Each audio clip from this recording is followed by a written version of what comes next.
After almost a year of saying he didn't want to release, after a year of stalling, hedging, browbeating members of his own party last night, all of a sudden Trump reversed course completely. He wrote, as I said on Friday night to the fake news media, House Republicans should vote to release the Epstein files because we have nothing to hide. We have nothing to hide. I have some bad news. There's no we. It's just you, bro. Donald Trump is a wreck right now, and he's losing all control at Mar-a-Lago. He's posting images of himself with the caption, Trumplicans. That's his new name for MAGA since MAGA has left him. He's calling himself Trumplicans. Donald Trump also announced via social media posts that he would be pardoning one of the biggest drug traffickers who was convicted in federal court because Donald Trump believes that the drug trafficker from Honduras, their former president, has been treated unfairly. He showed the common man being fed through gears of the brutal, dehumanizing industrial age. He took on the American right wing of his day, its worst evils: hatred of immigrants, contempt for the truth, greed, and the abuse of power. We are fighting those same evils today. Well, Jimmy Kimmel was fired because he had bad ratings more than anything else, and he said a horrible thing about a great gentleman known as Charlie Kirk. And Jimmy Kimmel is not a talented person. He had very bad ratings, and they should have fired him a long time ago. So, you can call that free speech or not.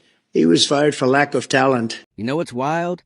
While most celebrities just tweet angry messages about Trump, Jim Carrey literally picked up a paintbrush and spent 4 years turning his rage into art. And when that art hit Twitter, it didn't just go viral. It sparked a cultural movement that had Trump's own press secretary's father calling him a pathetic bully. We're talking about over 100 paintings, a full gallery exhibition in Los Angeles, and a political cartoon campaign so intense that Carrey eventually had to retire it just to reclaim his neurological bandwidth. And I was right. Trump has been desperately trying to convince anyone who'll listen that Democrats are responsible for the shutdown and that it has nothing to do with him trying to hide the Epstein files. The gaslighting has reached a fever pitch as Trump cuts off the supply of food to children, families, senior citizens, etc. But Mike Johnson... Donald Trump also announced that any executive order believed to be signed by former President Biden, Donald Trump says it's now void because of an auto pen. And he says that if Biden denies signing any executive order, we will charge Biden with perjury. We will prosecute him. What, are you going to prosecute him for perjury? What are you even talking about? Now, Donald Trump learned about the latest Gallup poll data that was just released today. The Gallup poll data shows that Trump has a 60% disapproval. Only 36% of Americans approve of Donald Trump. That is the lowest ever in the history of Donald Trump and the Gallup poll. Also, in addition to those posts that I just mentioned, Donald Trump continues to make posts referring to people by the R word. The R word, the derogatory word of persons with disabilities, the word I despise the most, and it's having significant impact. And here's the kicker. His partner in this Trump destruction, none other than Jimmy Kimmel, the late-night host who turned the 2024 Oscar ceremony into Trump's personal nightmare with just 5 words. Isn't it past your jail time? Let me break down how these two became Trump's worst enemies through completely different weapons. One with a paintbrush, one with a microphone, and how their combined assault created some of the most memorable Trump takedowns in modern history. The birth of an artist's rage. It all started in 2016 when Trump won the presidency. While Hollywood was having collective meltdowns, Jim Carrey, the guy from The Mask and Dumb and Dumber, was dealing with his own existential crisis. Working hard to beat Trump at his own game. He's been posting these funny things like this, showing Trump as a baby. And it does seem to be getting under the president's skin. He doesn't have what it takes, tell you that. Slimy guy.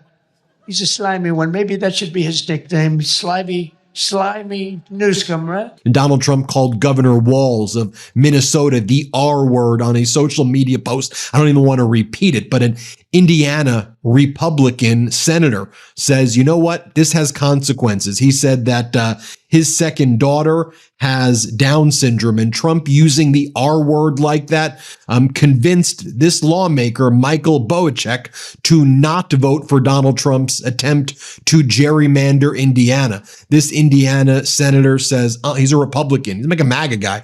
He's like, good luck, Donald, in the midterms. I'm done with you. So how is Trump responding to MAGA leaving, the lowest poll numbers ever? What's he doing right now? Well, he's sending out emails to his supporters. I guess he calls them Trumplicans now. And here's what he's saying. Do you love me? Do you love me?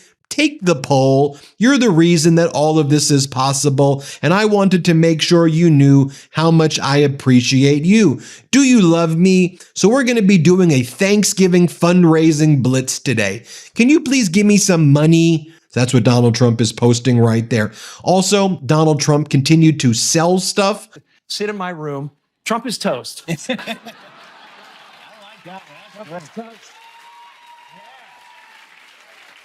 Yeah, man. And so you just kind of digest the news of the It's day. an affirmation. I'm glad some good is coming out of this stuff. This is Robert Mueller. Robert Mueller putting the squeeze on the president.